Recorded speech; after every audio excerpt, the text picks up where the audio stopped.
She ran out the Walmart doors at 2 a.m., leaving behind a sandal, her purse, and the last trace of her existence. It was September 13th, 2013, in Marietta, Georgia. No blood, no gunshots, no car chase. Just a shadow of a young woman, panicked, dashing beneath the bluish-white glow of a parking lot, and then gone. Her name was Tiffany Whitton, 26 years old, a troubled past, an uncertain future. Security footage captured the final seconds, the moment she tossed her bag, slipped out of her sandal, and ran. But where was she running? And from whom? No one followed. No one called the police. And it seems no one really tried to find her. Now, more than a decade later, every theory has been built and broken.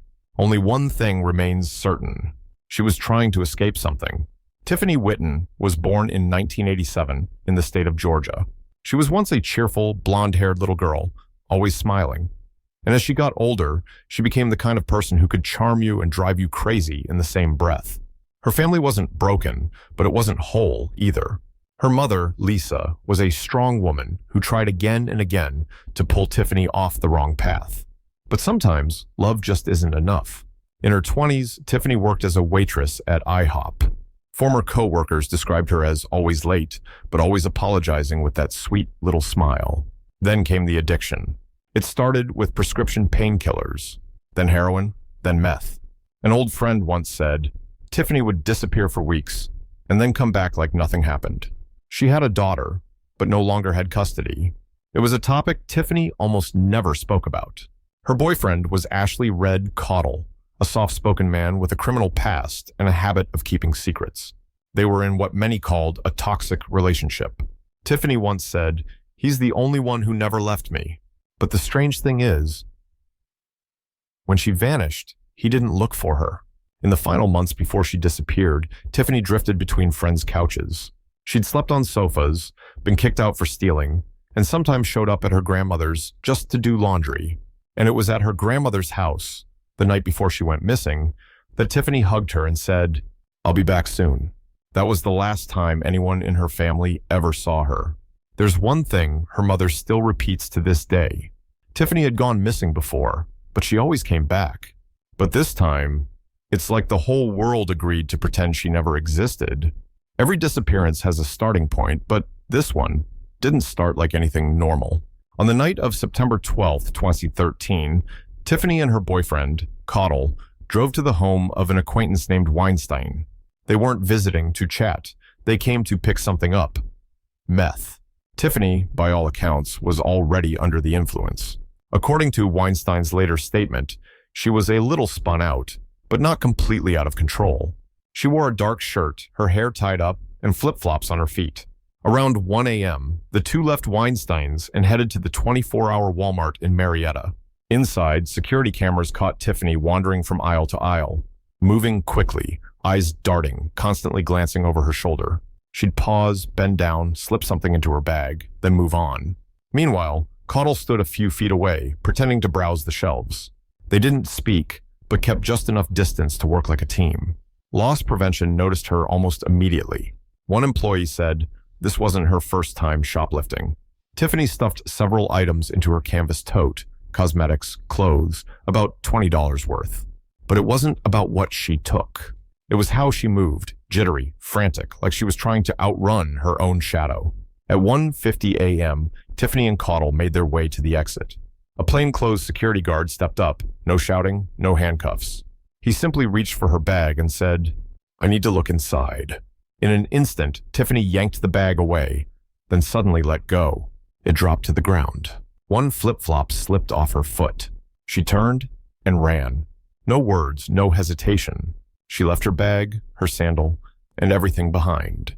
That was the last time Tiffany Whitton was ever seen on camera. No one chased her. No one called the police. Everyone just stood still, like they'd watched a gust of wind pass through. Caudle didn't react. He stood for a moment, then calmly backed away, turned down another aisle, and kept browsing like nothing had happened. One employee later said, "That moment, it wasn't normal. It didn't look like a man watching his girlfriend vanish." And that was just the beginning of a long night filled with strange behavior. After Tiffany ran from the store, there's no more footage. No exterior cameras, no parking lot angles, no sign that anyone followed her, at least none that's ever been made public. But once the footage stops, the contradictions begin. Caudle claimed he walked around the store looking for her, then said he waited outside. But there's no record of him calling her, no texts. No witness saw him chase after her. Roughly 30 minutes later, he was seen sitting outside an IHOP, the very restaurant where Tiffany once worked. A witness, Sheila Fuller, said, "He was just staring into the distance. I asked him, 'What are you doing out here?' And he said, 'I'm waiting for her.'" She asked, "Did you try calling her?" Caudle replied, "My phone's dead." But when police later checked, his phone wasn't dead, and there were no missed calls to Tiffany during that time. After IHOP, Caudle and a few acquaintances, including Weinstein, drove around looking for Tiffany, according to their own account. They said they checked a few back roads, friends' houses, even nearby empty lots. But here's what's most suspicious. Not a single one of them reported her missing. Not that night. Not the next day. Not even the next week. They just let her disappearance drift away, like it was no big deal.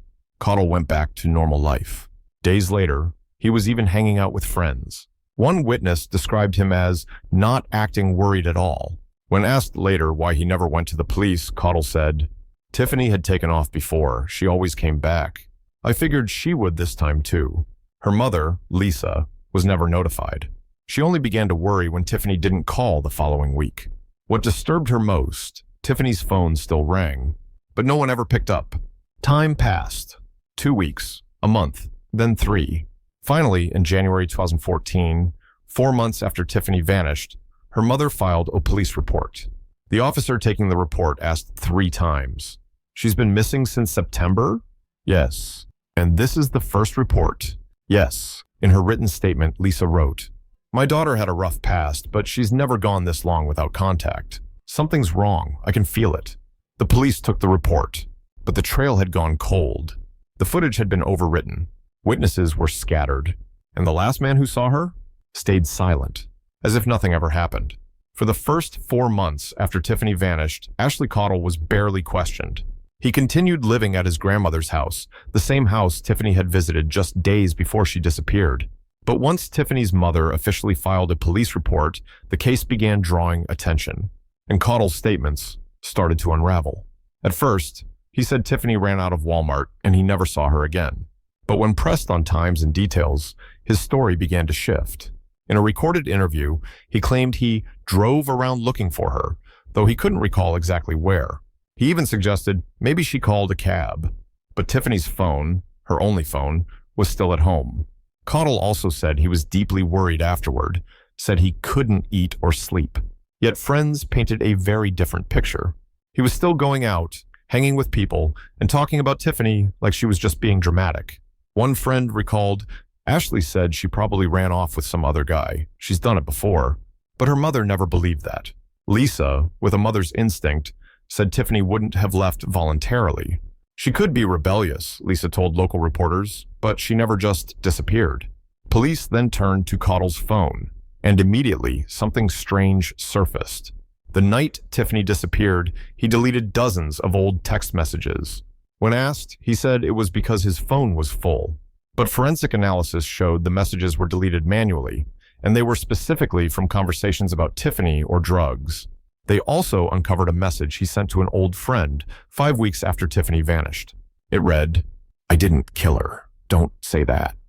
No one had accused him of murder, yet that's what he chose to write. Police later searched his grandmother's home, where Tiffany had stayed, and found traces of heavy chemical cleaning in the bathroom and the shed. Unusual, considering the home was otherwise cluttered and unkempt. When asked about it, Caudle shrugged. "I was just cleaning. Can't a guy clean his house?" But what chilled investigators the most was what he said as he left the station that day. "If you guys ever find anything, I hope she's really dead. Because if she's not, she'll come back and kill me." 4 months after Tiffany disappeared, police received a call. No name, just a raspy voice whispering, "I think Tiffany is underwater." "Where?" "Lake Allatoona, near the old campground. I can't say more." Then, click. Lake Allatoona, a vast reservoir about a 30-minute drive from where Tiffany vanished, is a known site for criminal dumping. Expansive, hard to monitor, miles of shoreline with no cameras. Dive teams searched the area for 3 days.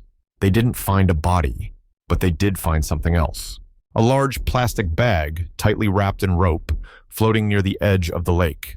Inside, old scraps of fabric, an empty pill bottle, and a pair of flip-flops. Flip-flops that looked exactly like the ones Tiffany wore the night she ran. But no DNA, no definitive trace. And no one, not even Caudle, confirmed they were hers. When asked, Caudle chuckled.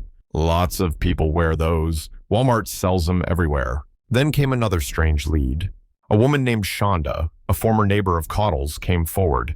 She said, "I'm not sure if it's important, but the day after Tiffany went missing, I saw Caudle washing his car. And I mean, really washing it, like he was scrubbing away blood." Police checked local rental records. Sure enough, Caudle had rented a pressure washer the very next day. Another friend, Weinstein, suddenly stopped cooperating with investigators. He had previously insisted he knew nothing, but in a recorded phone call later obtained by police, he let something slip. If they ever find that barrel, it's over. That one word, barrel, sparked a wave of rumors that Tiffany had been killed, her body placed in a concrete barrel, then dumped in the lake. One unverified tip claimed a group of Caudle's friends had rented a truck the night Tiffany disappeared and drove something heavy to the water's edge. But no one stepped forward. No names. No search warrant was issued in time. And by the time police returned for a second sweep, the lake had risen by more than 6 feet. The case slipped into limbo. Those who knew Tiffany were split. Some said she ran. Some said she was murdered. But everyone agreed on one thing. Tiffany had been afraid of something. And the night she disappeared, that fear finally caught up with her. For months, every suspicion pointed squarely at Ashley Caudle, the last person known to be with Tiffany. But in early 2015, an unexpected witness stepped forward. A man named Raymond Cole, a former cellmate of Caudle's, claimed that while serving time on an unrelated charge, he had overheard Caudle confess that Tiffany had been handled. The wording was vague, but according to Cole, Caudle said, "I wasn't the one who did it. I just set it up." That statement flipped everything upside down. If Caudle hadn't acted alone, who else had been involved? Investigators began widening their scope, revisiting everyone Tiffany had been in contact with in her final days. One name, previously brushed aside, reappeared: Brent Gearhart, a middle-aged friend of Caudle's with a history of violence.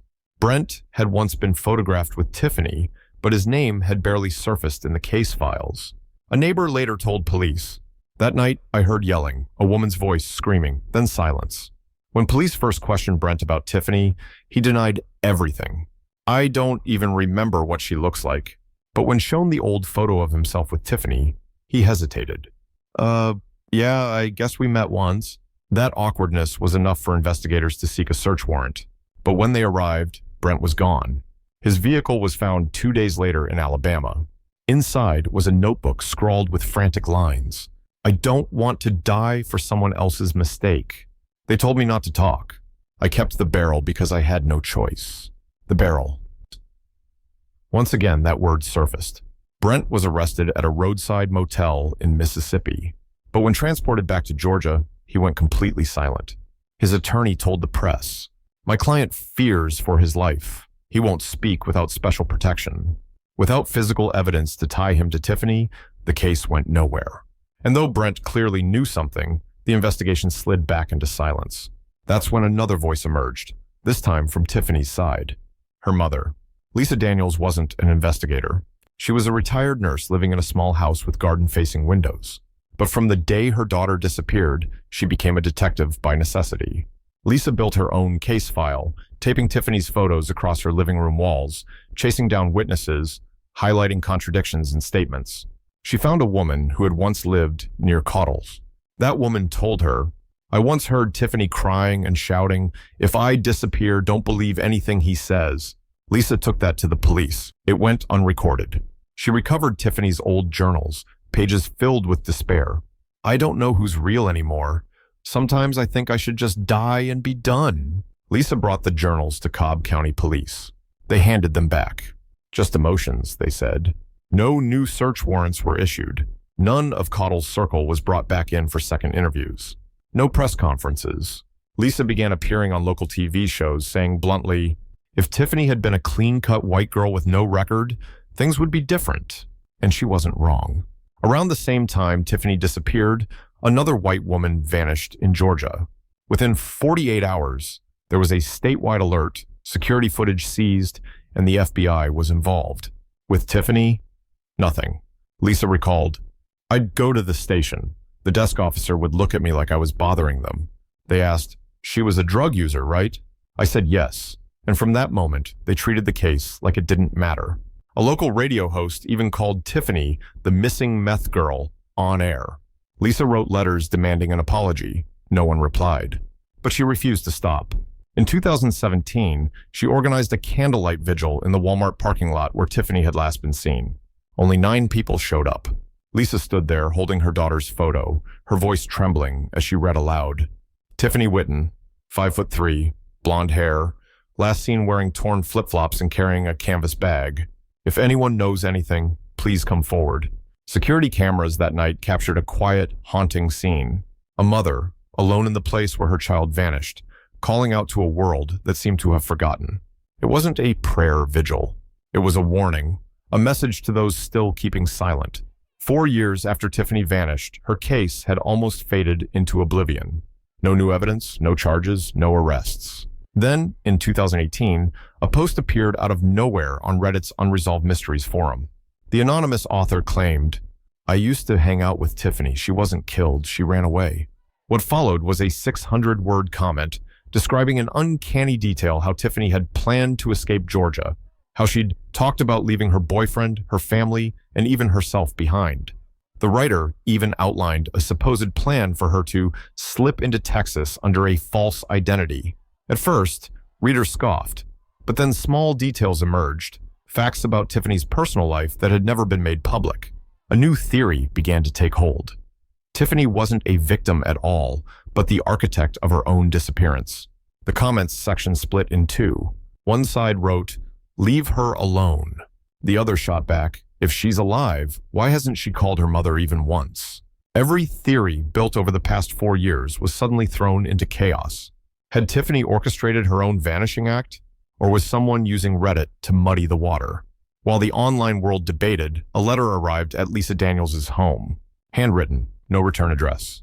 It said only, "Your daughter wasn't killed. She ran because she knew too much." Lisa turned the letter over to police.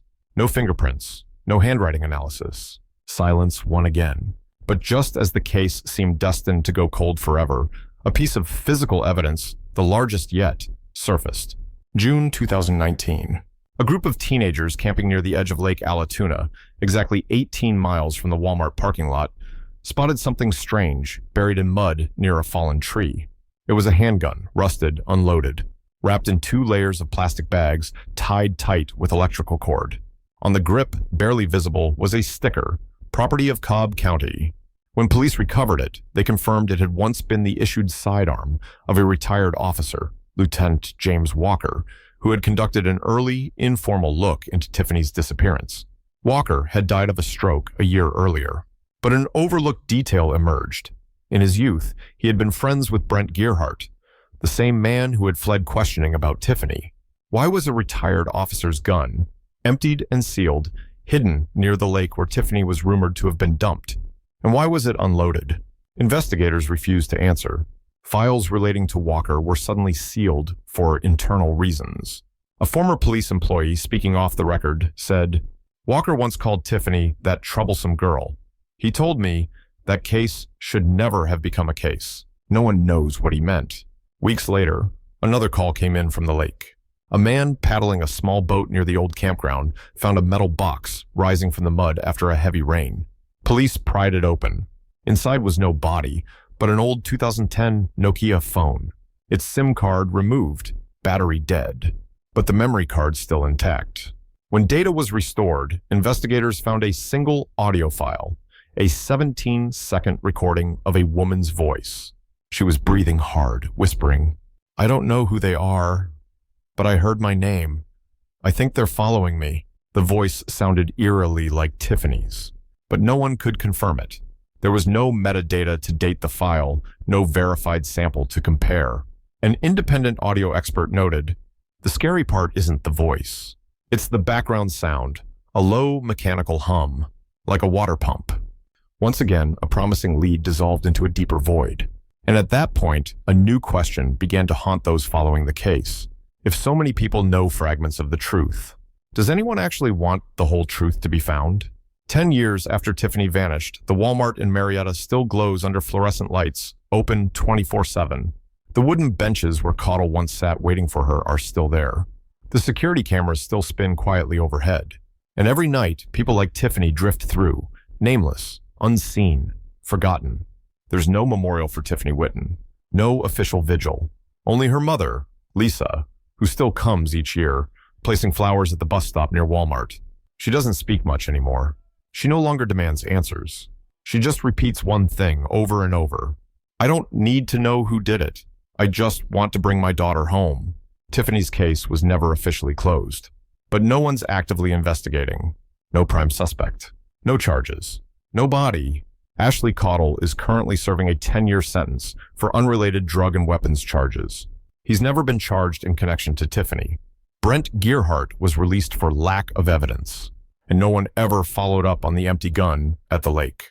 In Cobb County police records, her file is labeled open, pending new information, waiting for something.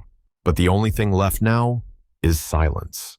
No one knows if Tiffany is dead or alive, if she was murdered, or if she ran, if she was a victim, or the one who walked away. Maybe the truth lies somewhere in between.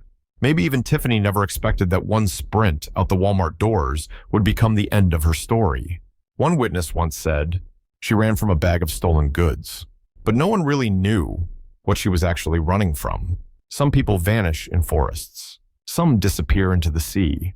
Tiffany vanished beneath fluorescent lights in a city of tens of thousands, and no one saw. No one remembers.